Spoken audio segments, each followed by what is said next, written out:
Wabunge wachache wahudhuria sherehe ya waziri kusoma bajeti. Karibu kwenye taarifa zetu za Lazard Media na kwamba uchukue sekunde yako moja upige subscription. Idadi ndogo ya wabunge walifika bungeni jana kumsikizia waziri wa fedha John Mbadi akisoma makadirio ya bajeti ya mwaka wa kifedha wa mwaka 2025-26, siku ambayo maandamano yalichacha jijini Nairobi. Bwana Mbadi alipokuwa akisoma bajeti hiyo, idadi kubwa ya viti katika ukumbi wa bunge la kitaifa vilisalia wazi, kinyume na miaka ya nyuma ambapo wabunge hujaa bungeni.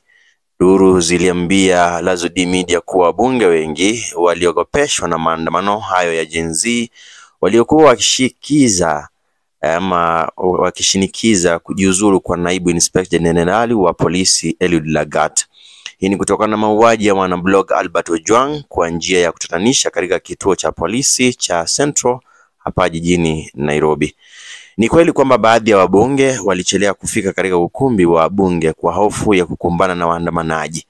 Badala yake wameamua kufuatilia usomaji wa bajeti kwenye runinga zilizoko katika ofisi zao za jumbe la Continental au tableti na simu za mkononi.